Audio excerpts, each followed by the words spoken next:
Hello, everyone. This is Terrence here coming to you with another video. Welcome, everyone. I want to talk to you briefly today about a subject that I think is very important for us to look at and how it will affect your destiny. And that subject tonight is simply one word: friendships. Yes, friendships. The people you deliberately allow into your life are very important for your destiny. I want to tell you just a couple of things. I'm not going to be exhaustive or definitive in talking about friendship, so I'm not going to include everything, but I just want to include a few basic things here that I believe will help you in your understanding of friendship. First thing I want to tell you is don't chase people. If people see your value and they want to be in your life, you should not have to chase them. You should give people the same energy that they are bringing into your life. My philosophy is this: if you call me, I'm going to call you back. If you FaceTime me, I'm going to FaceTime you back. If you text me, I'm going to text you back. If you visit me, I'm going to visit you back. If you show up and support me, I'm going to show up and support you. My philosophy have always been to never allow someone to be nicer to me than I am to them. I want to give you the same energy and invest the same way in the relationship that you invest in me. So relationships are investments. These are people that you have in your life that are influencing you, what they say, what they do, you're listening to, and it's becoming a very important part of where you go by the people you associate yourself with. And that's very important to you. The first friends that I want to talk to you about is personal friends. Personal friends are in your life at the times when you are at your best and the times when you are even at your worst. Personal friends. These are the people that are there for you when the divorce happens, when the bankruptcy happens and they take your house. These are the people that are there for you in the midst of a breakup, when you're crying your eyes out, when you're upset, when you want to run your car off the road. These are the people that are there for you when your business closes up and you know you gave it your all. You put all of your money, all your time in it, and your business is closed up and you have to turn the sign on the door. Business closed. They're the ones that are there for you when you lost your job and you didn't know where to turn. They were that phone call that you made and they listened to you, didn't say anything. They were just there for you. That's that person that's in your life that loves to applaud you when you succeed. And there's no sign of jealousy, no sign of envy, no competition between you. Your win is their win. They're happy for you. Those are personal friends. Now I want to talk to you about another group that's called professional friends, your work buddies. One of the problems that I've seen many people make as I have taught over the years is people intermingle conversations and information with professional colleagues and professional friends that don't belong there. And when I taught a series a while ago, many years ago, about the anatomy of an affair, one of the things that I said in there is the way that an affair between a man and a woman begins to take place is usually when we blur the lines between professional colleagues and personal friends. And we begin to share things with them about our unhappy home, what our wife is not doing, what our husband is not doing, or what's that look on your face? Why are you so sad? And they see you in the hallways at work, and they see you in the corridors at work, and they see you on the elevator at work, and they see you in the break room, they see you at the lunchroom, they see you at the cafeteria, they see you at the watering station, and they ask you, why are you looking so down? You have to be mature enough to understand they do not deserve the information. You are not that kind of friend. I'll be all right. I'm good. Thanks for asking, though. That is the mature response. That is the response I want my wife to make. That is the response that I want somebody else to make, and you should want them to make. I'm good. You do not want to allow anyone at your job to see a way in. To see a way in. They may have had a crush on you for a long time. They may have been sitting back for a long time, waiting for a way to get in. Maybe they mean you no good. Maybe they don't even like you and you don't even know it. Guess what? You are opening up to them at work, telling them the personal issues that go on in your home, what's going on with your finances. I'm trying to make these bills. I'm about to go into foreclosure. Things are not going well with me. My credit is jacked up. I'm trying to find somebody. Do you know anybody? You cannot do that. You are wrecking your own home. You're wrecking your own potential. Now they're going back to your boss and sharing this information with your boss. They're going to your enemies, the people at the job that don't like you, and they are sharing the information that you gave them in confidence. Now, 30 days later, sometimes even one day later, you now are the talk of the office.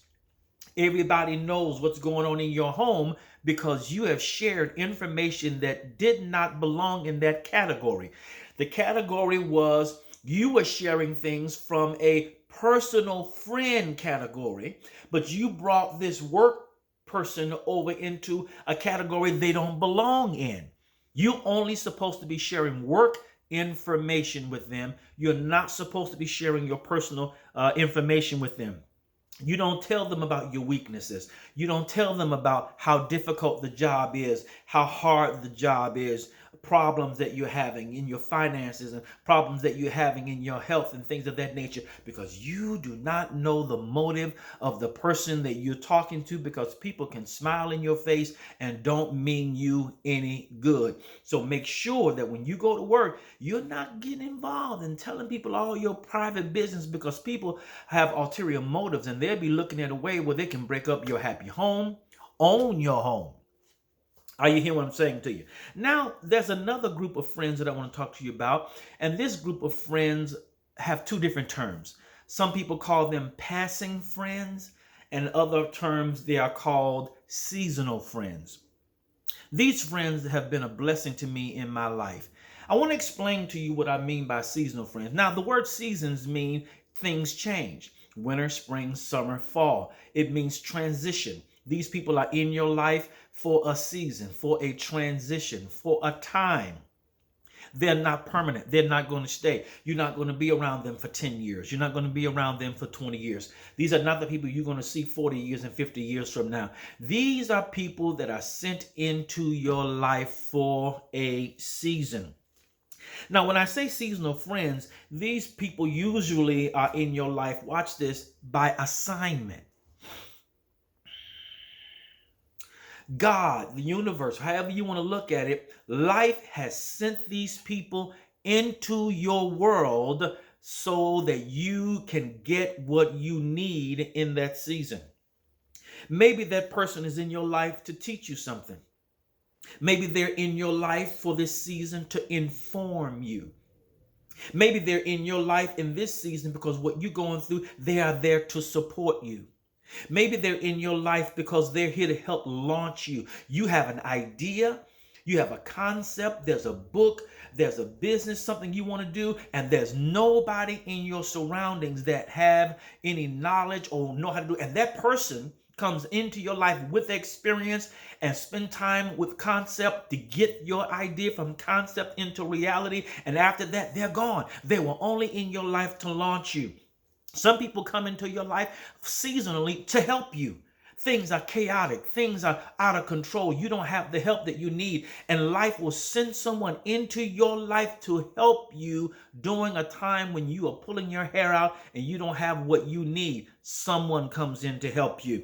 Another thing that they will do is sometimes God will send you a person to come into your life for your healing. Yes. They will come into your life and institute healing. They will listen to you. They will give you advice. They will be the relationship will be therapeutic. It'll be healing to you. You'll feel like you can confide in that person. You can share with that person. That person means you good. They're there for you. And that person will help you heal from trauma. That person will help you heal from things that are going on in your life. People who have abandoned you, people who have rejected you, people who have lied on you. That person will be there with just the right time, just the right words. When nobody else is there, when you call them, they're picking up the phone. Seem like when you get in your car, the phone ring, it's them on the phone. Life, I call God, has put that person in your life at that moment to help you heal from a traumatic thing that you've gone through. Another reason that a person will come in your life in a season is for comfort. Perhaps you lost someone in your life. Something tragic happened to you in your life, and you're going through a time of grief through that death or through that traumatic experience you've gone through, and you need comfort. And God will send someone in your life to give you the comfort that you need so that you can lay your head on their shoulder and weep and cry and share and have that release. Then when you're healed, they're gone. They're only there to bring you comfort. There are some people that come in your life to bless you. They come in your life, give you cars, give you finances, help you with job resumes, help you with information, connect you with people that they know that you don't know. They come into your life and bless you. And once that connection has been made, they move on. They're gone. And you don't know why they're gone. They got a promotion. They're gone somewhere. The job moved out of town. They're gone. They're no longer there. They were only in town for the time that they needed to bless your life. And now they're gone. I have a story about that. I'm going to tell you all about it. It happened to me. I'm going to tell you about that. Some people come into your life to teach you. There's some things that you don't know God needs for you to know, and they come into your life to teach you some things that you did not know, so that in this next season, when they're gone, you'll be prepared for what God has for you. There are some people come into your life. Watch this. It's not deep. Some people come in your life. God assigned them just to make you laugh. You're going through some very serious things in your life, and you've become a very serious, astute business person. You're serious all the time. You don't have anything. Maybe you don't have any children. Maybe you don't have any grandchildren.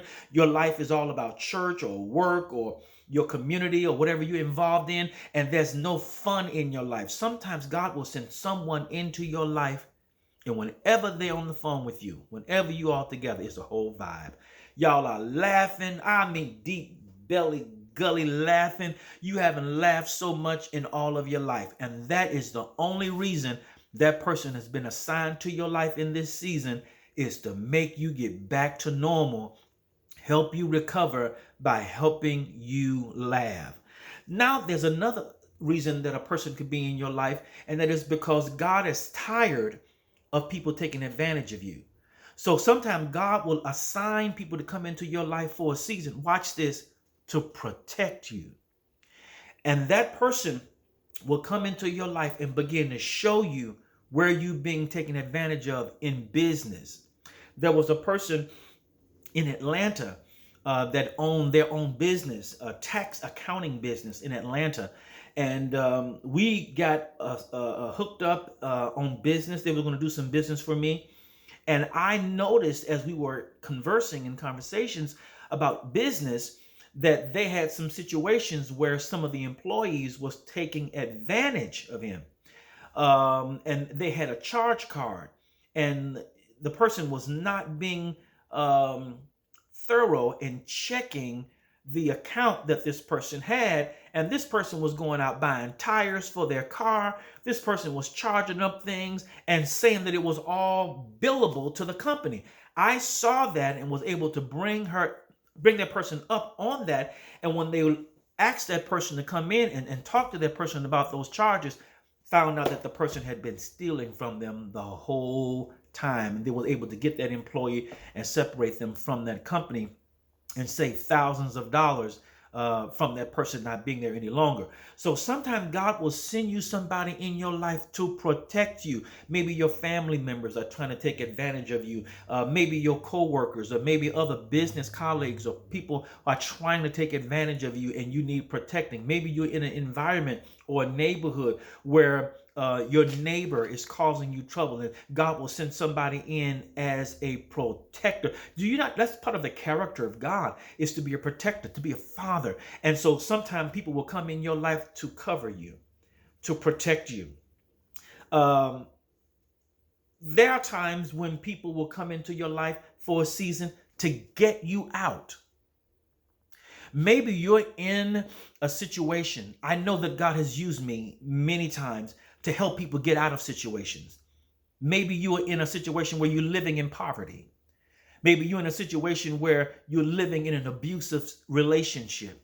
Maybe you're in a situation where you're stuck in finances and in a business situation where you need to get rid of this deal and get rid of this property or something that's dragging you down. There are times when God will put you in a relationship with people for a couple of years or a couple of months to get you out of something that you're in that you can't get yourself out of. And not only that, sometimes God will put people in your life for promotion.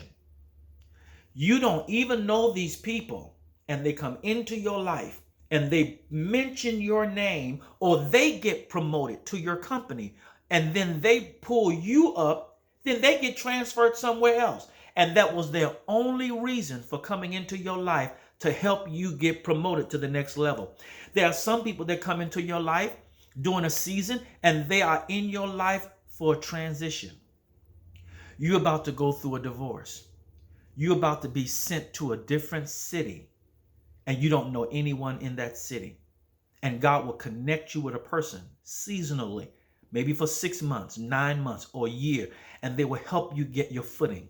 They will help you get acclimated to the city, show you where different places and different things are. There are people that come into your life when you lost your spouse. Maybe you lost your child.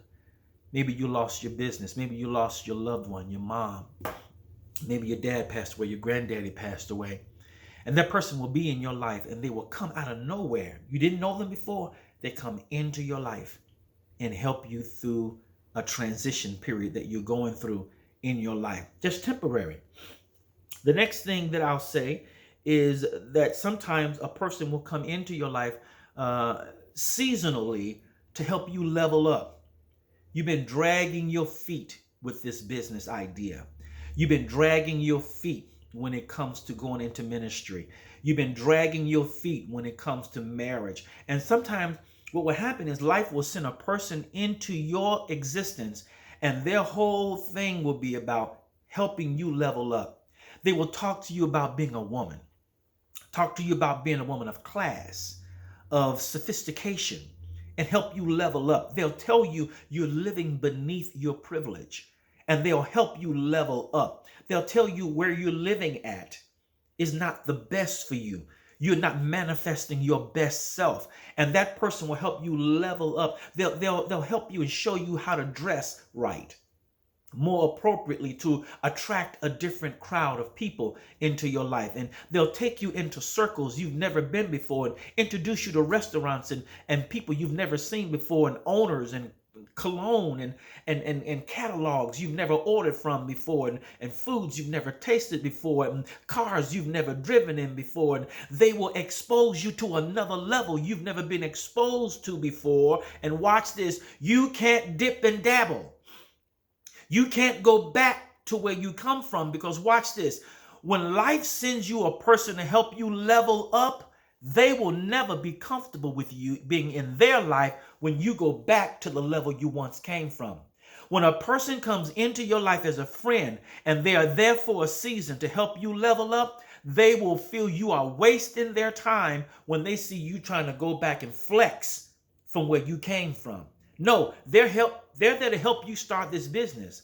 They're there to help you get in circles and rooms that you normally would not be in. You have to avoid and neglect the idea and the intention that I need to go back and flex from where I came from. Leave that world and that mindset behind, and you got to go up to the next level that person is trying to take you to. All right. Next, after people have helped you level up, they're gone. They were only there for a season. And if you try to maintain a relationship that was only there to bless you, only there for a transition, only there to support you, to help you get where you are, now that you're on your feet, now that you've moved into this transition, now that you got the business started, you want to rejoice with them. You want them to be involved. And sometimes People only come into your life seasonally to help you get from one place to the next place. Next, I want to tell you about maintaining friendships. Maintaining friendship is a process, and you have to be intentional. It cannot be forced. If you got to force it, it must be seasonal. You need to know why people are in your life. You need to take a self-examination and ask yourself, why are these people in my life? This person is in my life because they like to turn up. They always make me laugh. They're so funny, and I need laughter in my life. This person is in my life because they tell me the truth about me. I allow them to tell me the truth about me. This person is in my life for business. This person is in my life because they have a great prayer life, or they're very good in business. I can always throw ideas off them. You need to know why people are in your life. Lastly, I want to say this. You need people in your life that check you on your behavior. You need people in your life. I'm a part of a men's group. And I shouldn't say a men's group. We're just a friend group. And what we do is we check each other in terms of our wives, spending time with our children. When men may want to step out on their wives, we're there to check them. We're there to remind them what they have at home. I'll say to every woman, your man's circle of friends know that he's cheating before you will. Your husband's circle of friends know he's ready to step out before you will, because he will talk to men when he cannot talk to whoever he is with at home, because maybe he don't feel it's a safe place that he can talk to about whatever need is not being met or whatever weakness. Sometimes it's not a need. So I don't want to say that when a man steps out, the woman is not supplying a need. Sometimes it's not a need that that makes a man step out. Sometimes men step out because they're bored. Sometimes men step out because they're weak in terms of their discipline. They don't have disciplined lives. I'm a married man. This ring means something. My vows mean something. Some men are not that way. Sometimes men married women because women told them, either you marry me or I'm going to leave. And so he had an ultimatum, and he married you because you gave him an ultimatum, not because it was his choice or his decision. And so he didn't change his conduct and behavior to say that you're the one he wanted to be with. He ended up marrying you because of an ultimatum. But his conduct, mentality, and stuff hasn't changed. So the group that you have around you oftentimes will know what's going on before the person at home does. So that's important, to have somebody in your life that's going to check you, because we do that. We tell each other about, man, you need to spend more time with your kid. Man, your daughter is reaching out, man. That we talk to each other like that. Man, you need to spend more time with your wife. We tell the guys, no, man, you can't go tonight. You've gone out with us every Friday. You've gone out with us every Saturday. You need to spend time with your woman. We hold each other accountable. You need the kind of friend in your life that tells you you're talking too harsh to your daughter. You need a friend to tell you, man, what's going on? Why are you talking to your wife like that? Why are you talking to your husband like that? You need somebody that can hold you accountable, somebody that can check you, somebody that can ask you, hey, what's going on? You don't want people in your life that you can act any kind of way, any kind of ugly, and all they do is say, oh, man, just do you. Do you, man? You only got one life. That is not a friend. You need somebody that loves you enough to correct you when you're wrong, and you listen to it.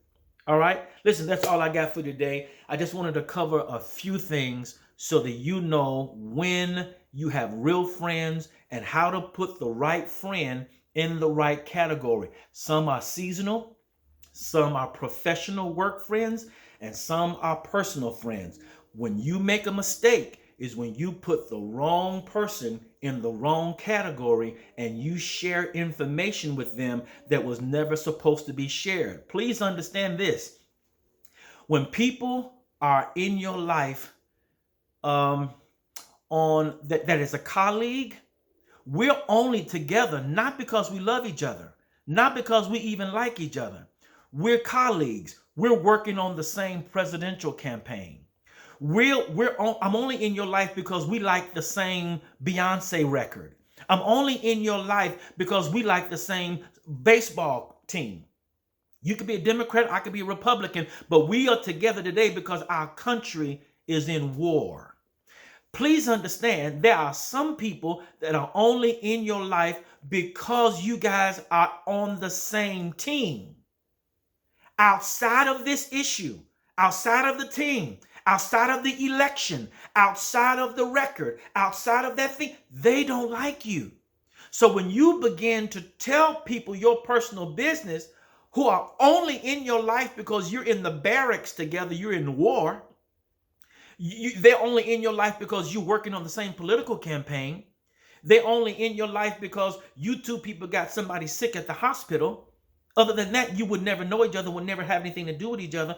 You put that person in the wrong category. They never loved you. They never cared for you. That person was only in your life because you had the same political candidate you were working for. This person was only in your life because you all were soldiers of war together. And your cousins and husbands or whatever was in that same thing together. So please understand that you put people in wrong categories and share wrong information with them when they have not proven to you which category they are in. So don't be so quick to easily allow people to be in a category that they have not earned. Real friends have earned the reason and the rate to call themselves real friends. Hope you got something out of this tonight. Tonight's teaching is on friendship. Do you have them? Value your friendships. See you next time.